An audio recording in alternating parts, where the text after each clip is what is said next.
Okay, this is a very quick sum up video of the relative cost of unemployment versus inflation. Now, both of these macroeconomic objectives are important to the government, but the government usually needs to prioritize which one is important because both of them have different costs, as we have seen in the previous videos, and sometimes these costs are not mutually exclusive, and they are definitely interrelated to each other even, and at other times it really depends upon what is the priority at that particular time for the government. Is there a lot of inflation in the economy in which they should focus on bringing down the inflation, or is unemployment really high, as in the case of a recession where inflation is not really matter a lot at the expense of demand pull inflation? The priority is to get down the rate of unemployment, which is like the 2008 recession, financial crisis. So let's just do a very quick review of what are the costs of unemployment and inflation. Unemployment has very high psychological cost because those who lose their jobs, they tend to lose focus of how much the situation can be resolved, and it's a big blow to a person to lose their source of bread and butter. Social problems, it leads to an increase of crime rate, loss of earnings, of course, increased government borrowing, because when there is high unemployment, that is usually when we're talking about, let's say, cyclical unemployment, which comes at the downturn of the business cycle, which means there is recession, which means there is a lack of aggregate demand, because cyclical unemployment is demand deficient unemployment. So at that point of time, the government cannot increase taxes, and their tax revenues will be pretty low, and they still need to spend in the economy, let's say in the form of unemployment benefits. So they will need to run a budget deficit, they will need to borrow, which means that there will be an increase in government borrowing.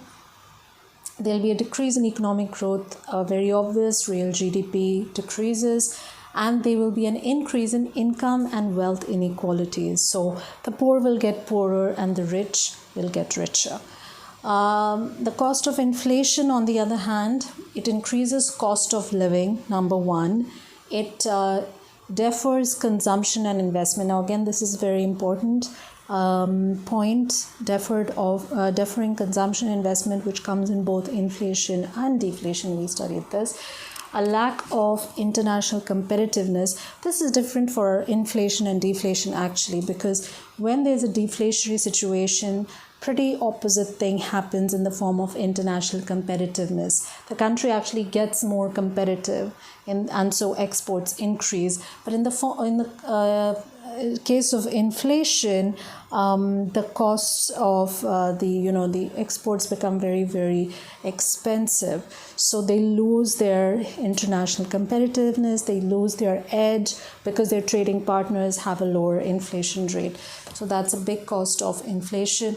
It erodes the value of savings. So savers have it really bad when it comes to inflation, because their money, the value of their money is getting lower day by day. It's losing its worth.